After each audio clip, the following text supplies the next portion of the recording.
Hello, and thank you for joining us. This is a webinar designed to talk about messaging around the Athletic Movement Index. My name is Shawna Jamison. I'm a physical therapist and account manager for DorsaVi USA.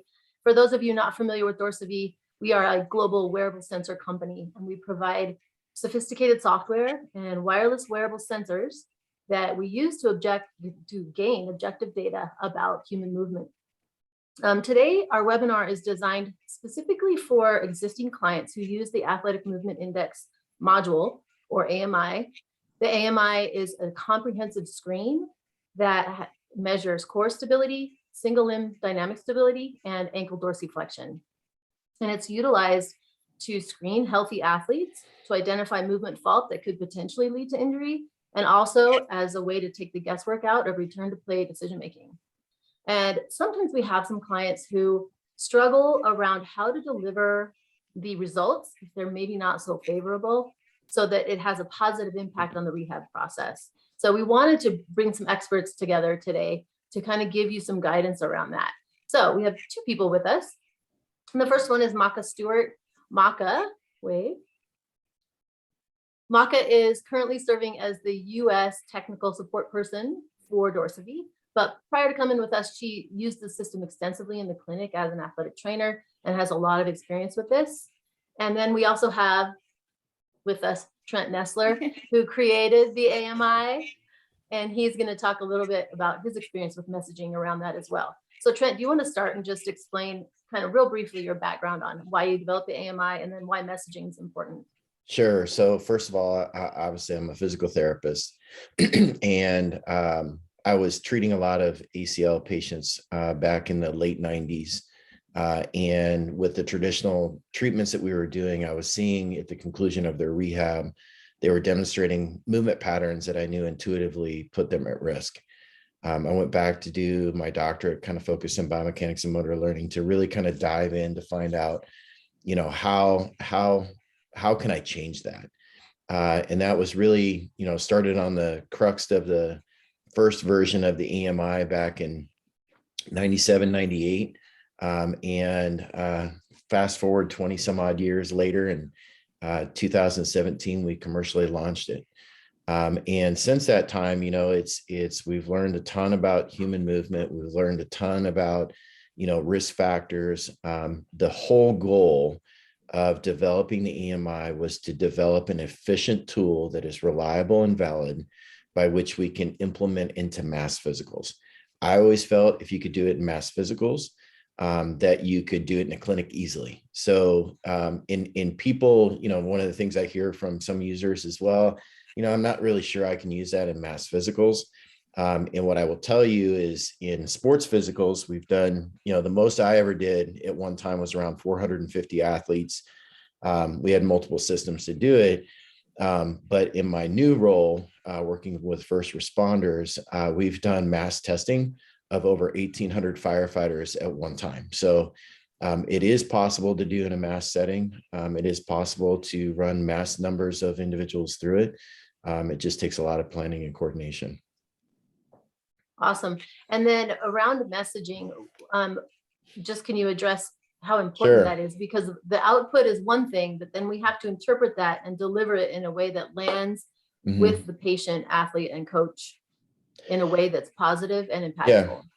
Yeah, and for anybody that's taken any of my courses, I spend a fair amount of time talking about the psychology behind influencing positive movement or influencing the way that people move, and being very sensitive to the fact of the impact that we can have with the words that we say as a clinician, how that can negatively impact an athlete. And that really came, and I've always felt that way. I've always done that clinically for the last 25 years. There's a lot of research out there. For anybody that's interested in it, just let me know. I'm happy to send it to you. But it really came to light. One time we were doing a research study with Stanford University's women's soccer team. And I'd love to say that I was just super smart and, devised this method of trying to wean this out. But the reality was I forgot to tell two investigators, and I told two investigators. The two investigators I told is hey, make sure that when you give the results, you give that positive spin. You don't relate it to injuries.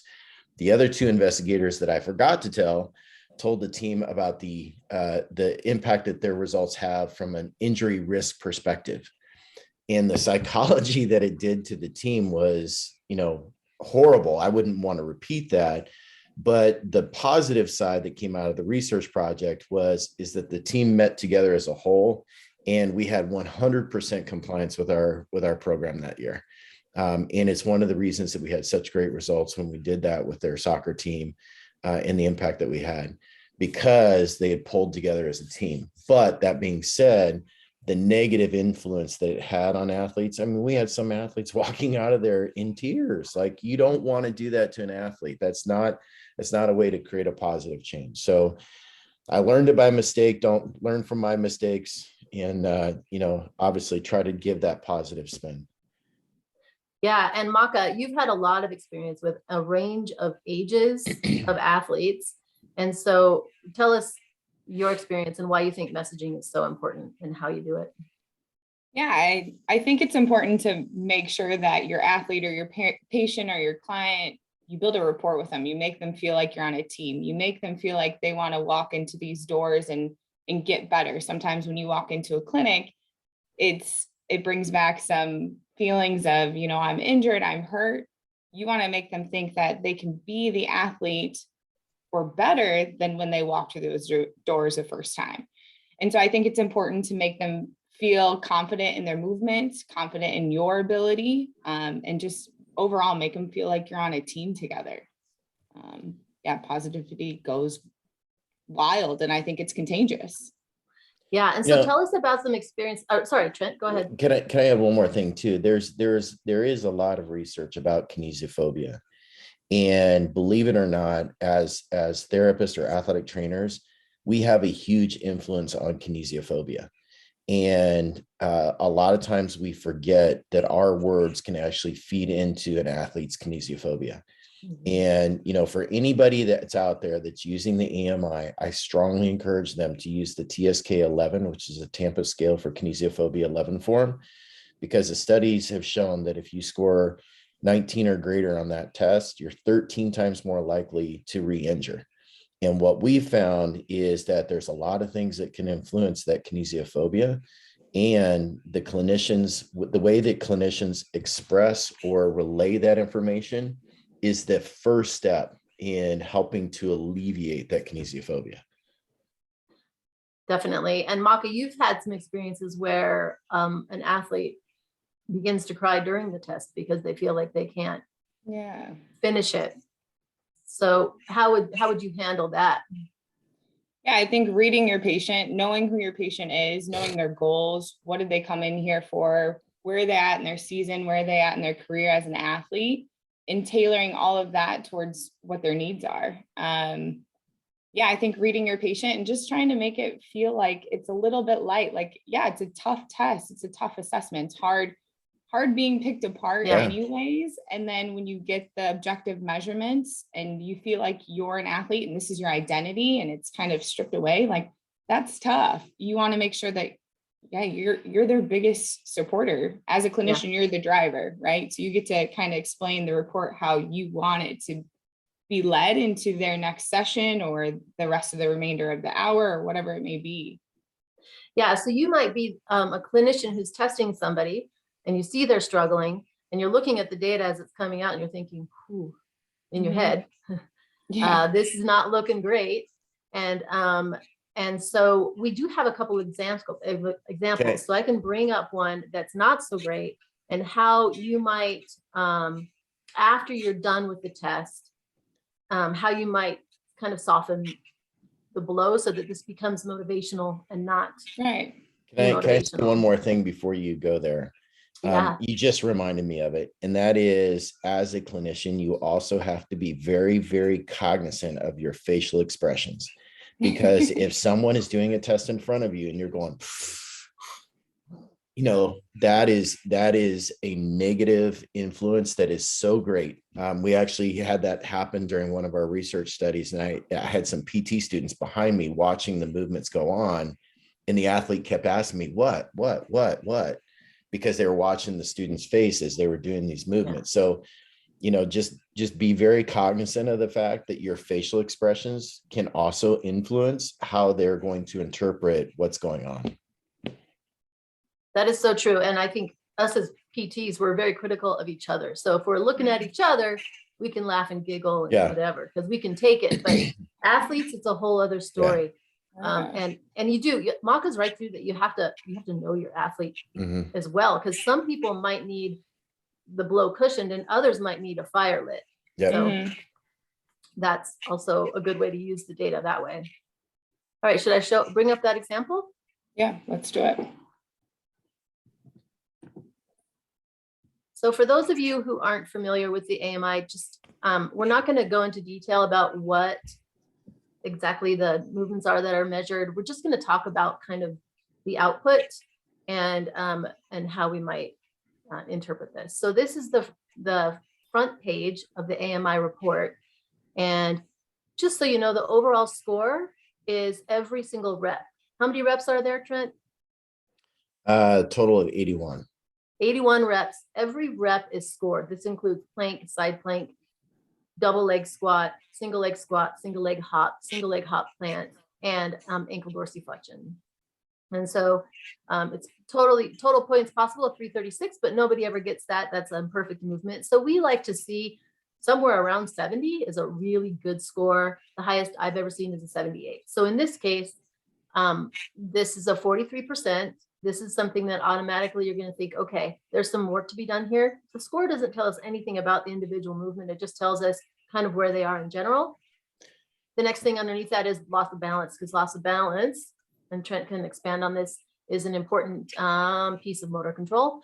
And this person had 26 episodes of loss of balance, and that's putting your foot down when doing a single limb activity. And that's quite a few. And then down at the bottom, we have limb symmetry index, and we like this to be 85 to 90. Some people like 95 before return to sport.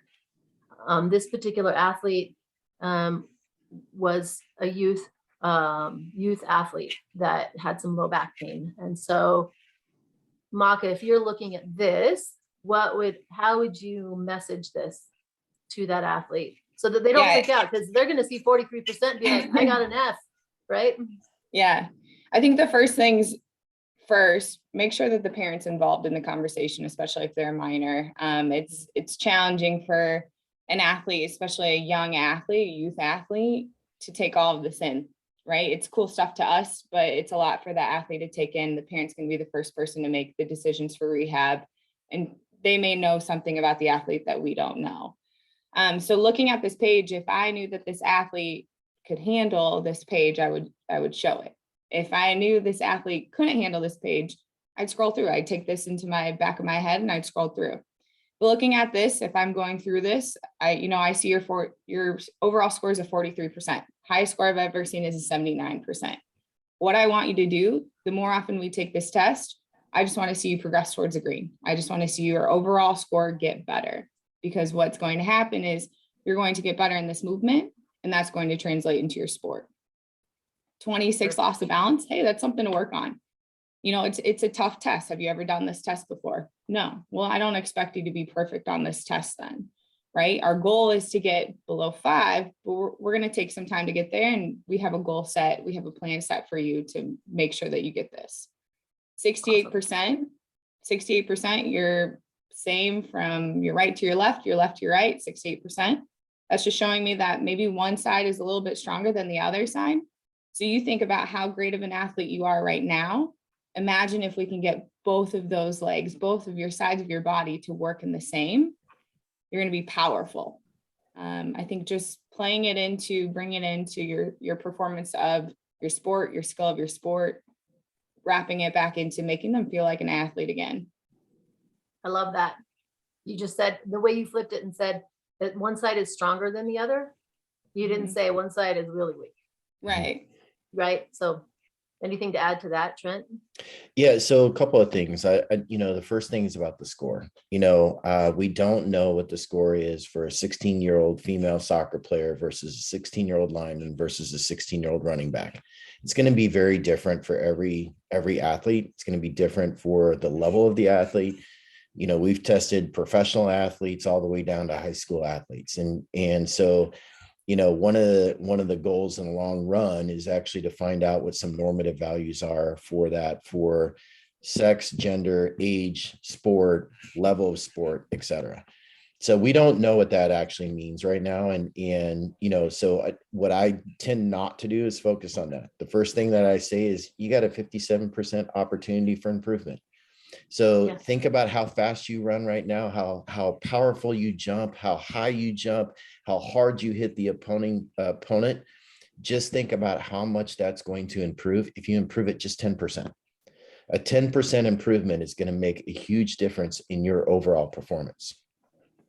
When I look at loss of balance, obviously, what I tend to correlate that to is agility.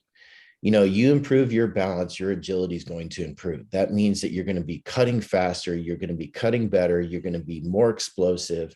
And again, because of the environment that I'm doing this in is not primarily a clinical setting, I'm primarily doing this in mass physicals. So when I'm doing it in mass physicals, I tend to migrate towards more of how is this going to improve you as an athlete? How is this going to improve your overall performance as an athlete? And then the final thing is looking at limb symmetry.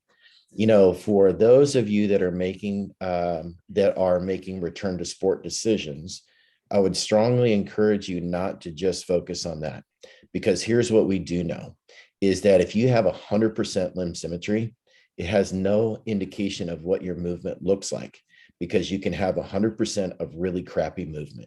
That's just the end of it, right? So the studies show that. There's a good study by Wren that was published in the American Journal of Sports Medicine 2018 that highlights that. So when I look at limb symmetry, I don't make that decision solely based off of the fact that you're equal right and left. That said, what I do is try to encourage them again. Just think about it once you balance that system out. Because right now, if a car is riding off to one side and only, that car is not going to optimally perform.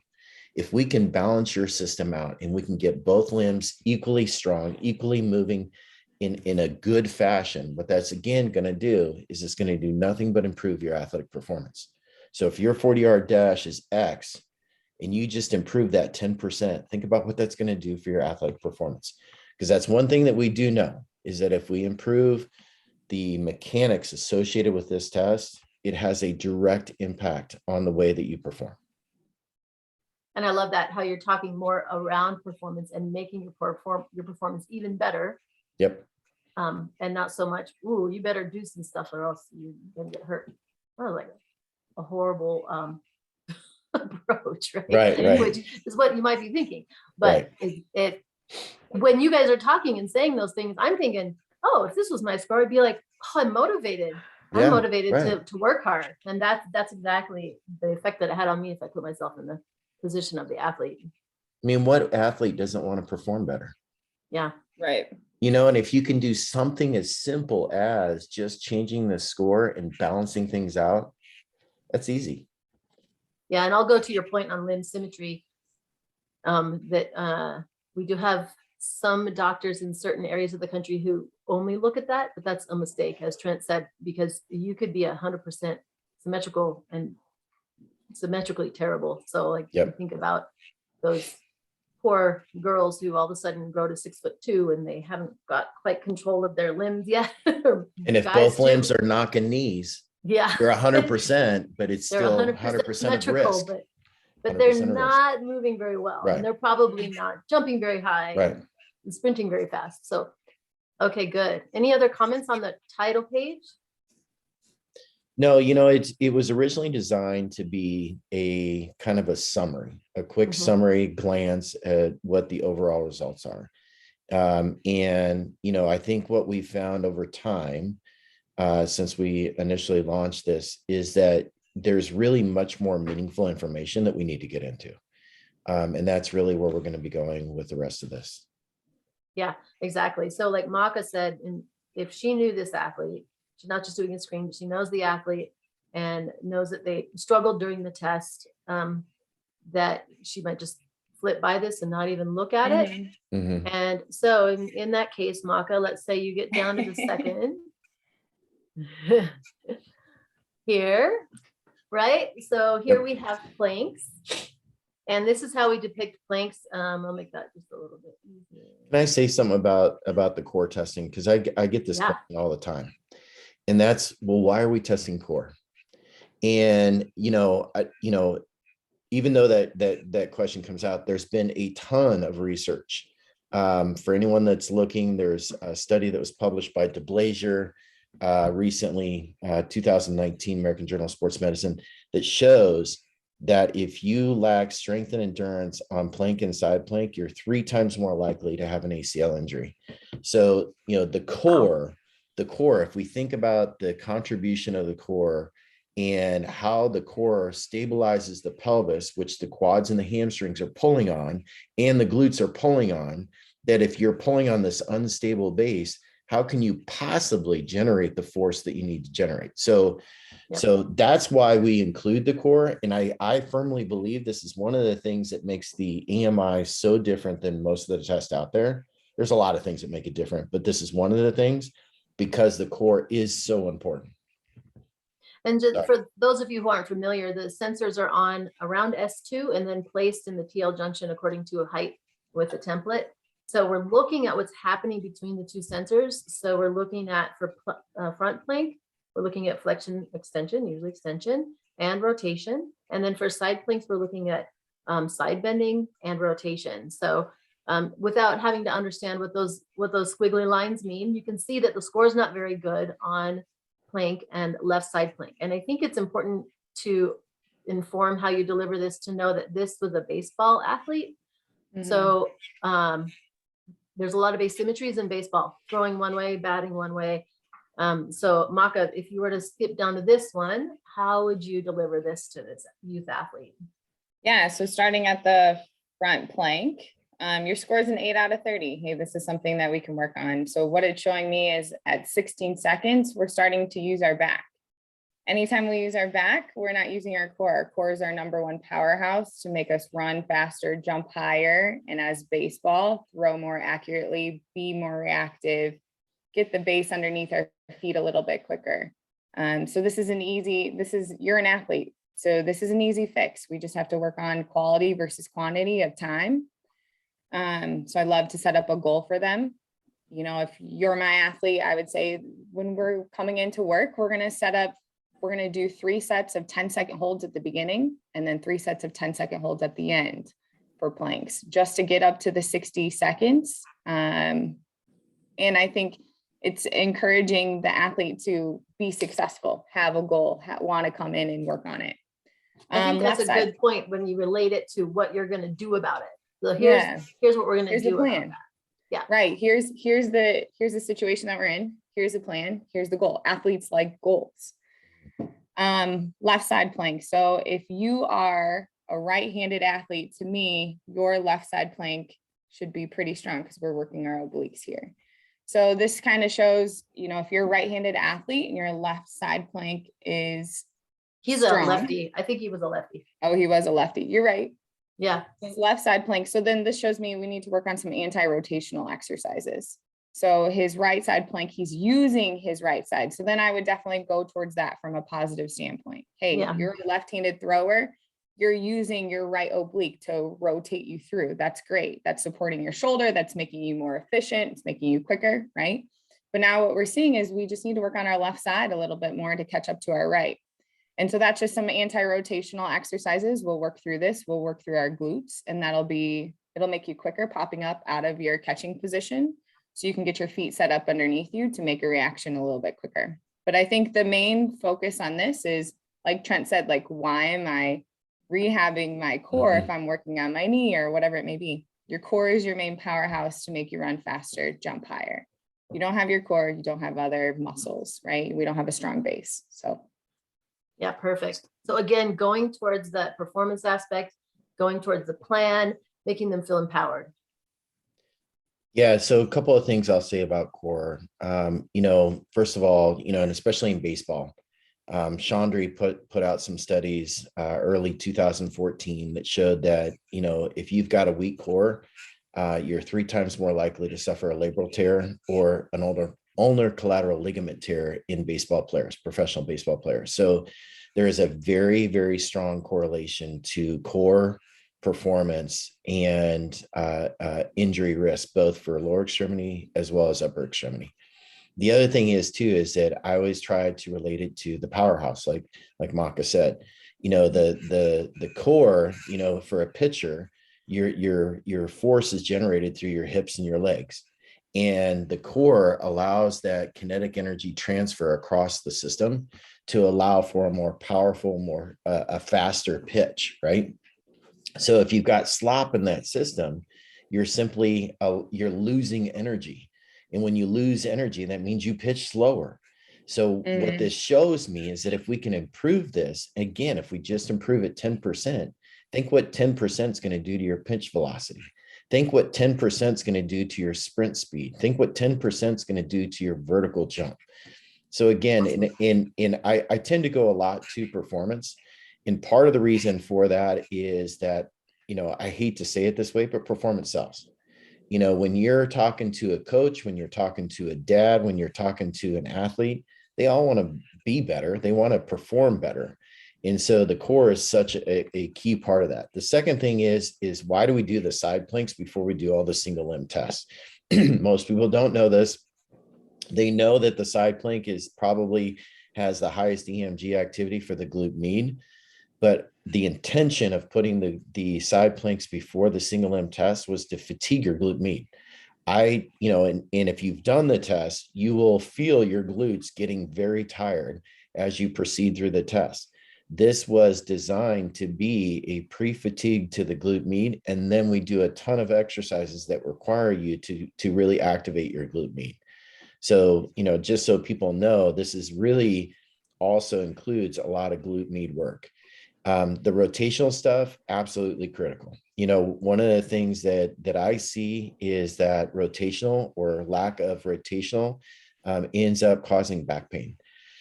And so even more so than sometimes the lateral side bending, it's just that inability to control rotation is absolutely critical. If we think about the biomechanics of it, the shear stresses that are created with it, it does make sense. So I just want to comment. I think like performance enhancement, that's something near and dear to my heart. I think to a lot of clinicians, it's the same thing.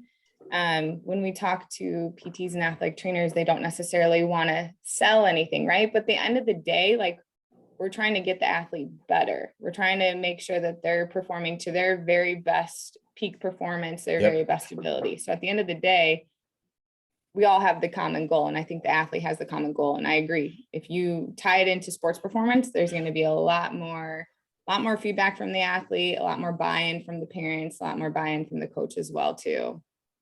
And if PTs don't think that they're selling themselves, they're losing the bet, because, you know, the patient, you have to sell yourself. And that's how we sell ourselves, is through educating the athlete on how this all impacts them, you know, not just from a rehab perspective, but future perspective. Yeah, I've always said people come in for your skill set. People stay with you for the way that you make them feel when they leave the door. So absolutely. Yeah. And you can have not as great a skill set as PT number 2 and get better outcomes or absolutely outcomes. Yeah, absolutely. But I think this assessment is like the way to go from being a good PT or a good clinician or an athletic trainer to a great, because it's just adding another tool into your toolkit. And I mean, we all need it. So yeah, that makes me smile. Great comments. Maka, how many do you think you've done AMI? Oh my gosh. Hundreds. Yeah, hundreds.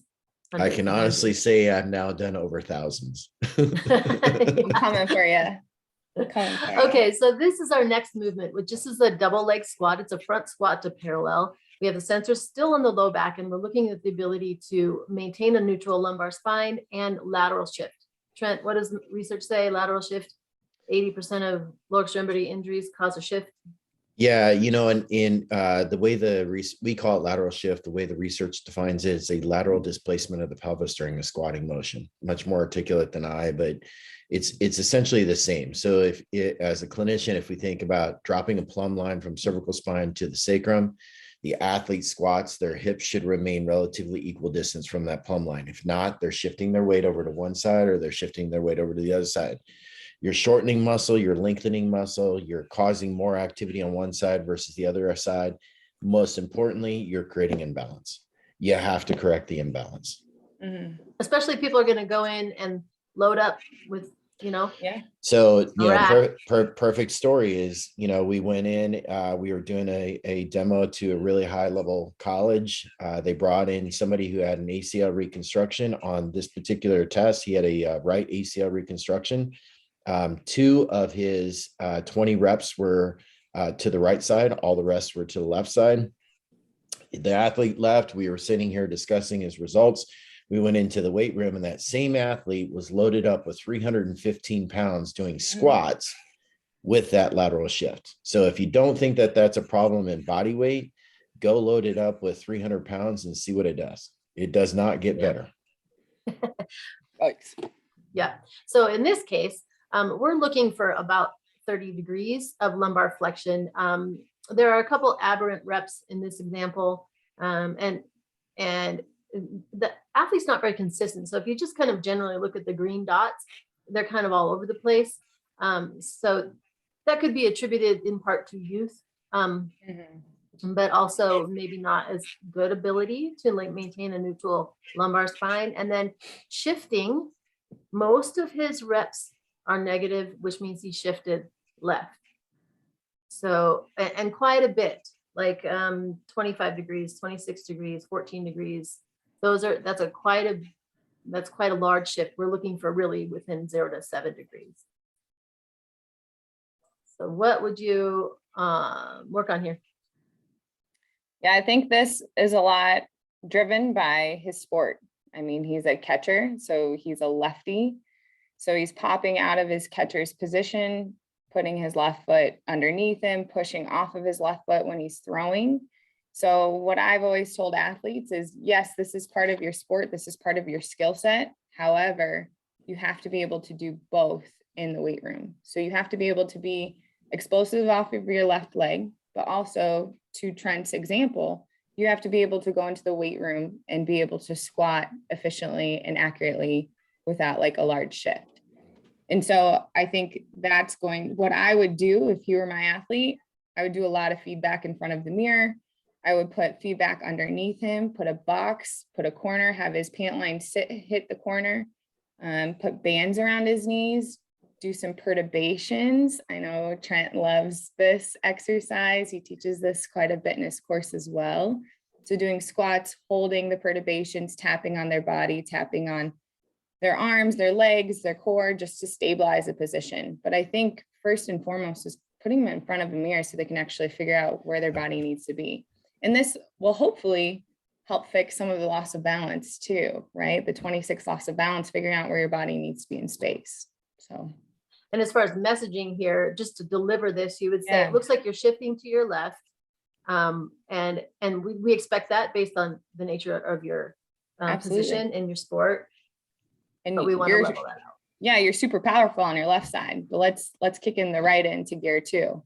You're pushing off your left all the time. When you're running through around the bases, you have to push off your right foot too. So let's make sure that we're being efficient and explosive with both legs. So in one of the things that we're seeing in the research right now, we have a study going on looking at AMI and the TSK11. And I reference that a lot because that's one of the main patient reported outcomes that I use. That being said, one of the things that we see is that when there are high levels of kinesiophobia, and this has been proven in other studies with similar types of tests to the squat. And what we see is that an athlete who has high levels of kinesiophobia tend to unload their operative side. And so that has to be corrected, because the other thing that we see is that when we do correct that kinesiophobia levels go down. They build confidence in that limb. So some of the, if I'm dealing with a post-operative ACL athlete here, and I'm seeing these kind of results, one of the things that I'm going to tell them is that say, hey, you know what? One of the things that we want to work on is balancing that out. And what that's going to do is it's going to improve your confidence in your left side. Because right now you're probably, or your right side. So you're probably not as confident going to that right side. And once we can balance this out, you're not going to even think about it as you go to that right side. And what is that going to do for your performance? One of the populations that I deal with is fighters. You don't ever want to hesitate going from one leg to the other leg, because what that means is that if you hesitate, somebody's going to catch you, right? And so building that confidence is really important. So in Maka talked about the perturbations. There's a lot of different ways to do that. I could not agree more than what Maka said, and that is get them to visually see it. They have to see what the lateral shift is, because once you move them to the correct position, that's going to feel weird to them because they've trained that odd position is normal. So, a lot of different ways to do that. You can do it with a mirror. With technology today, they can film themselves on their phone to see it.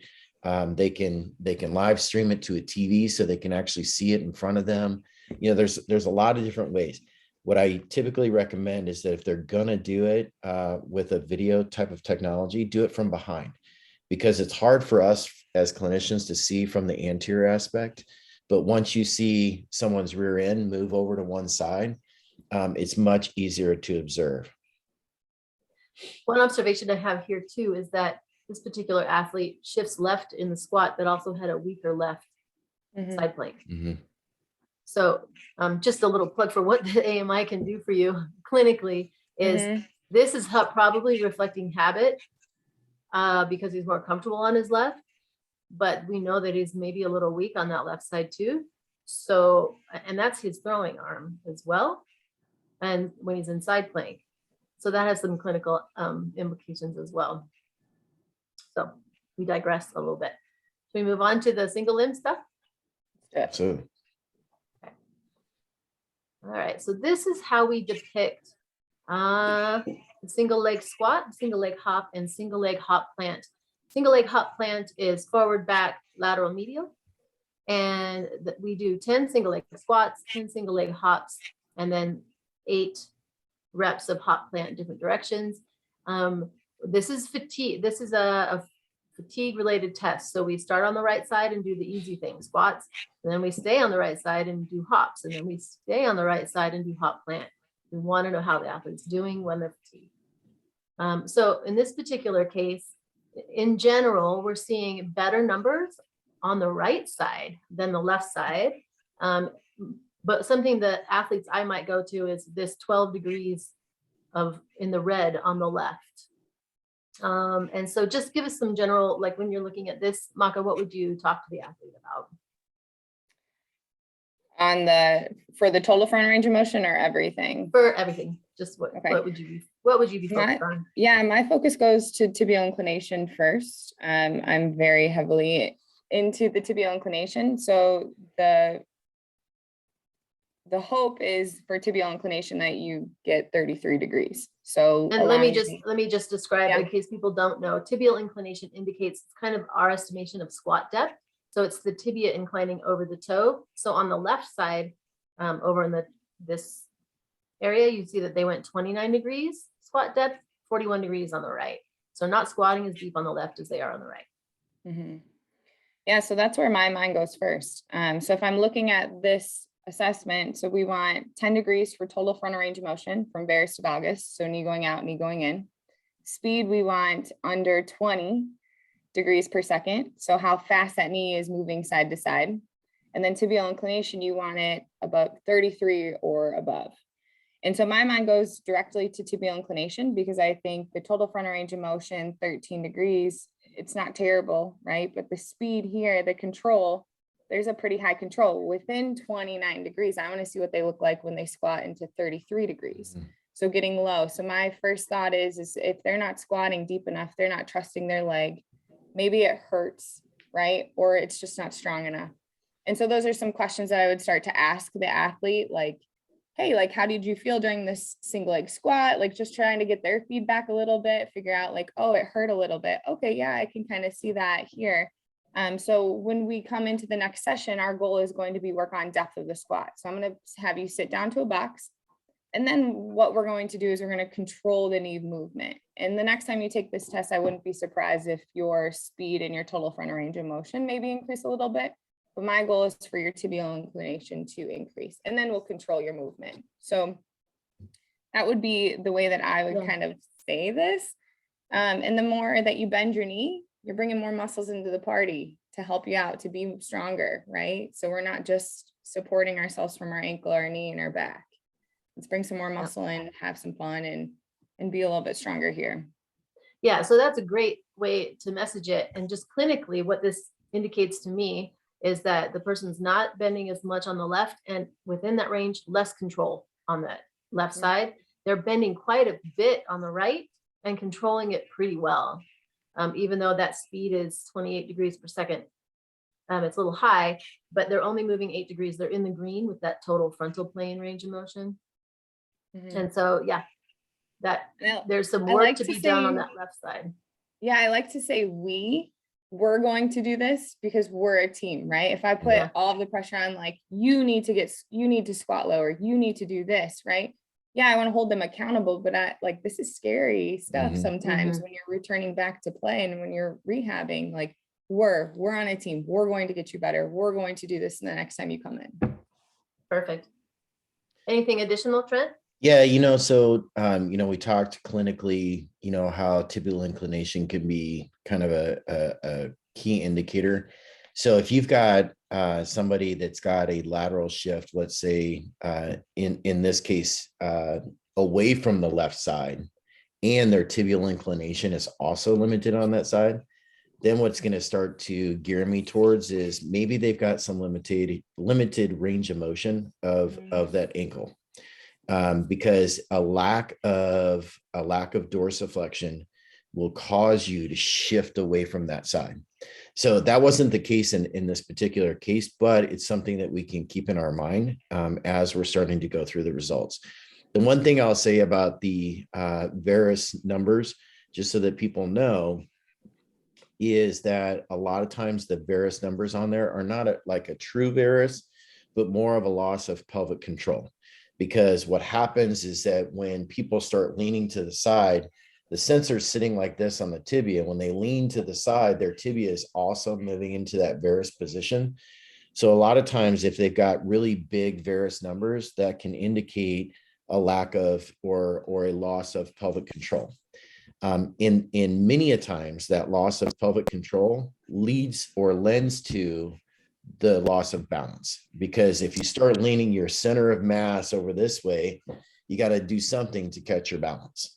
And so, that again can be one of the causes for that loss of balance, is the fact that they cannot control where their center of mass is. And where does that control come from? Oh, the core. Why do we test the core, right? You want to control that center of mass in space. So, the dynamic valgus is obviously, it's a very important measure.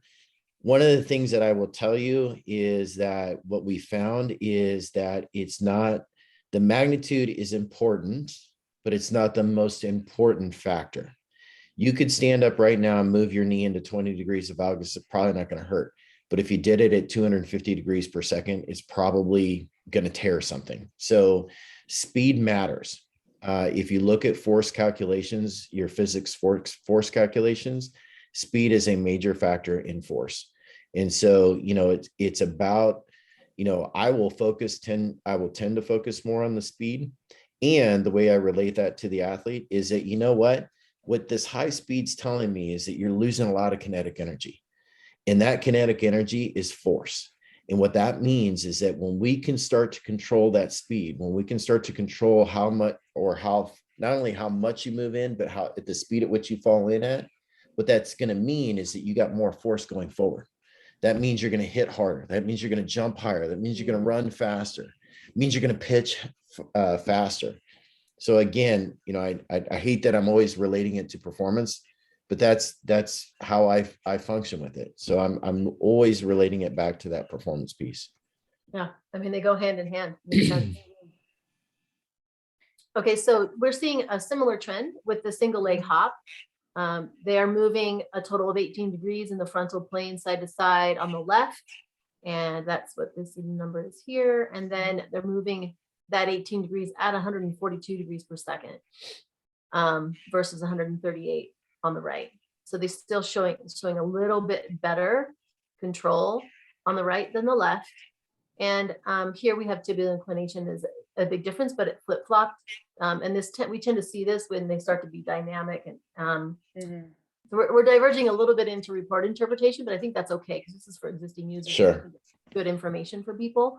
But your messaging is going to be similar here, Maka, correct? Yeah, I think as opportunities are.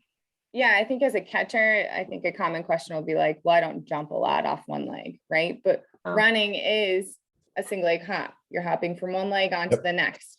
So if we're having part of your body going side to side quickly while the rest of it's trying to go forward, well, that's not efficient.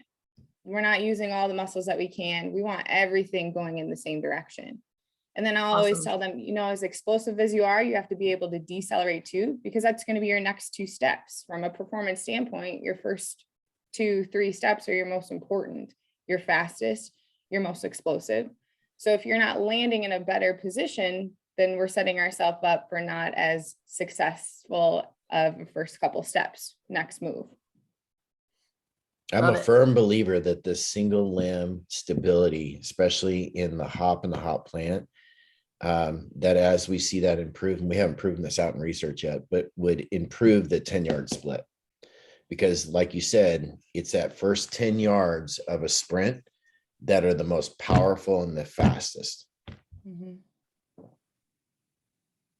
Yeah, love it. Okay, any more comments on me? What's that? I said those are the ones that you can change, that you can impact too, right? Like skill. Yep. Awesome. Should we move on to hop plant? Let's do it. All right.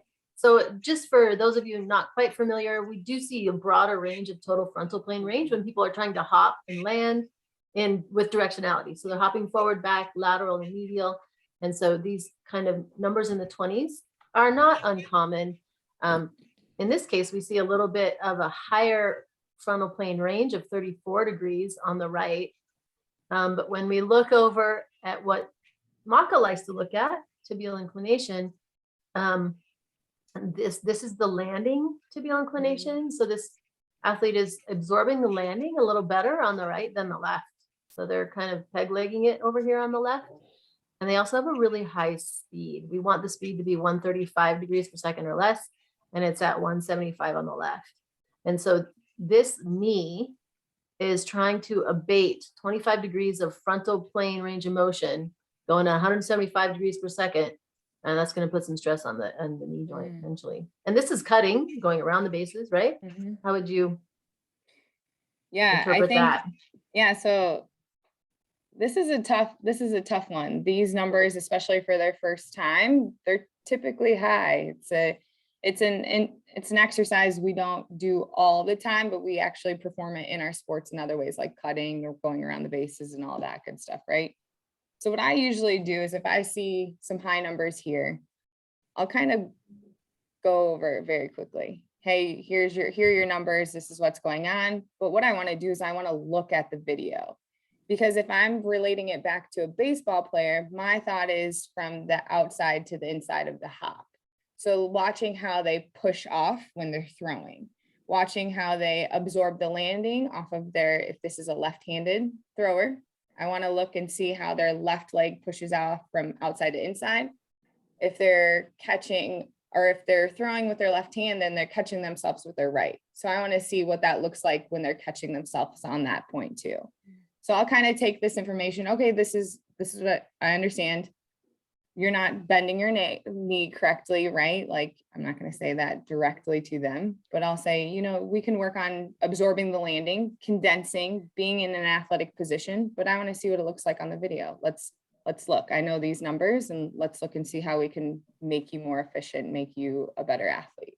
So your point there is there's times where you're not going to be like shock and awe, and you're not going to, you might just not even talk about it at all, because there's no productive positive point in it. Right. Exactly. You have comments about that, Trent? Yeah, so a couple of things. Number one, lack of tibial inclination leads to hard landings. We know hard landings are bad for the knee. The second thing, as Maka alluded to, the hardest movement of all of the movements to do in this one is the medial hop. So what I would encourage all users to do: forward, backwards, out, in, lateral, and then medial. Please do it in that sequence, because when we look at the data for everybody, we're assuming that everybody is going in that sequence. And one of the things that we find is that the numbers tend to be highest with the medial hop. And if you think about it, you're taking your center of mass, you're moving it, accelerating off, take your center of mass is going that way. I'm on my right leg, you land, you've got to control that dynamic valgus of your knee. At the same time, stop your center of mass from moving this way and bring your center of mass upright. That's an extremely challenging thing to do. And we see that those numbers tend to be the highest. The other thing I would say is that we see that those athletes that go over 220 degrees per second typically start having full kinetic chain issues. Those are the athletes that come to you and one time they've got their ankles bothering them, the next time it's patellofemoral, and the next time it's their hip. It's a full kinetic chain dysfunction. So, when you start seeing really high speeds, what we see is that's often correlated with those athletes that have had multiple issues along that kinetic chain, if that makes sense. And then from a performance perspective, I tend to relate this one more to your agility. This is going to be your cutting, and this is going to be your agility kind of function. So as we improve these results, as we improve this, what this is really going to do is transfer to your ability to cut and move in various directions. I deal with a lot of firefighters, and they say, well, why am I doing this? Because when you jump off the fire truck and you cut right or you cut left in turnout gear, you better be controlling that knee, because that's gonna cause a major problem. So, everybody cuts. Everybody and landing off the truck. Right. Jumping Right. 24 Exactly. inches or something. Yeah. Everybody does some form of cutting, whether you're a firefighter, a police officer chasing a suspect, or, you're an athlete that's getting out of the way of an opponent. This to me is a critical movement. And, obviously this is going to be the hardest of the movements, and it's at the end. So they're already tired. So this is typically where you'll start to see, some pretty telling results. But again, as Maka pointed out, one of the things I'm constantly doing with athletes at some point, this is a tough test. This is a really tough test. It's hard. I designed it to be this way because I don't want to see what you look like when you step on the field. I want to see what you look like after you've been on the field. So, it's designed to tax you. That's what it's designed to do. So don't be discouraged by that, because that's what it's meant to do. Yeah. And I think if you've done multiple tests, like bringing them up, right? Like, look how much better you've gotten after doing all of the exercises that we've done. You put that work in. Yep. I think that's so important. I love doing this exercise or this assessment for baseball pitchers, especially when you have the dads and the moms in, you get the buy-in, like, let's work on the push-off. Let's work on, I always say, the leg that you're catching with, that's the finesse leg, because that's going to help direct where the remainder of your body, how you slingshot the remainder of your body around your hip. I love this assessment for baseball pitchers too. Great. And there was a really good study published by DEAL, DEAL, American Journal of Sports Medicine 2020, that showed that single limb performance testing is absolutely critical for determining risk for injury in Major League Baseball players. So if people ask me all the time, why would I do this in my baseball players? That's one of like multiple studies, recent studies, that have shown that single limb testing is really important for baseball players. That's really good to know. And you guys, if none of you have heard Trent speak before, and aren't familiar with him, you've got by now that he's like one of those weird people that can bring the study up from the year. I don't know. I call it weird because I'm jealous because I don't pay attention to that. But so the whole AMI is obviously very research influenced. The way the test was developed, the skills that we test. So just a little If you want confirmation more around that. information, my book is now available on Amazon. He does. It's a book. Yeah, How to Build a Badass Firefighter. And it goes into all the science behind the EMI, how to interpret the results, and then also methodology on changing the results. Awesome. So I just want to conclude with the ankle lunge. And now we did see a trend of less tibial inclination for most single limb stuff on the left side for this athlete. And we do see that he had a little bit less dorsiflexion on the left versus the right. So that this is something that, like Maka says, she'll go down to the end of the test if she sees that in the shift, the front squat shift, that they're shifting. Well, he actually shifted to the left. So we have some little complicating things here, but you will always look and see if that lack of tibial inclination is coming from a stiff ankle, because then, that gives you some treatment direction as well.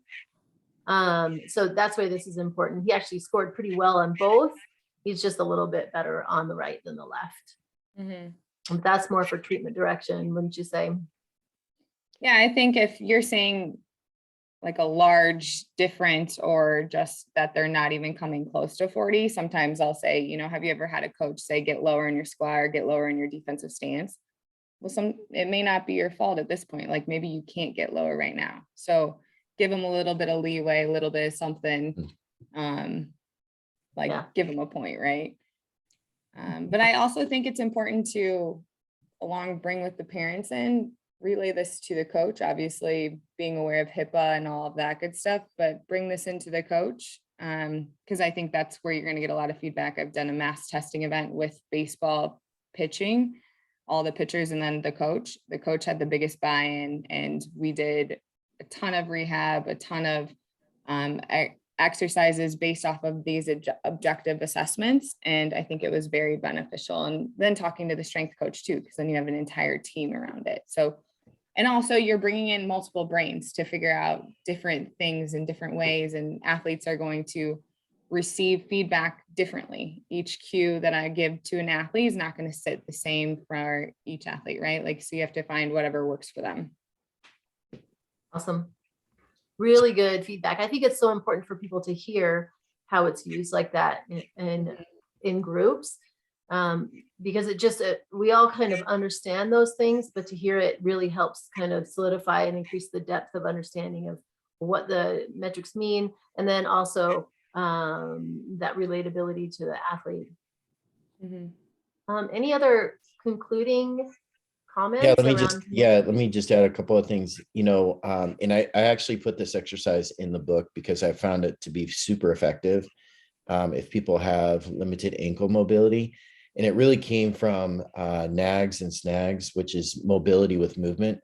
And it's placing a band around their ankle so that the band is pulling posterior, and then having them go through either a lunge type of position or a squat position. So it actually mobilizes their ankle as they're actually going through the motion. I found that super effective for folks that don't have a bony block, but they just have some kind of restriction to help to increase that range of motion. And then to Maka's point, most of the mass testing I've done has been, we've done some at the college level and some at the pro level, where we will actually sit down with the coaches and the strength coaches and go through the results, for the players, and help to devise here's what I would work on, like with this particular athlete. Here's some of the things that we can see. Obviously, you can see the numbers are a little bit off on this. And this, so it's from a strategy perspective, getting all of the stakeholders together at the same table so that everybody's has a similar vision, and most importantly, so that everybody's working on improving movement.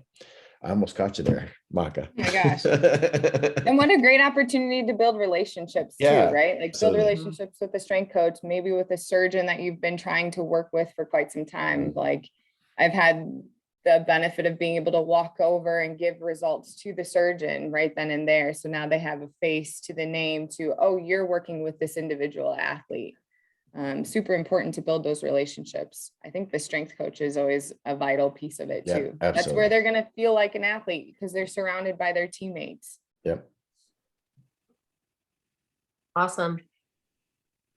Okay, any other final comments around the importance of messaging, or did we pretty much cover it all? Just read your patient, read your athlete.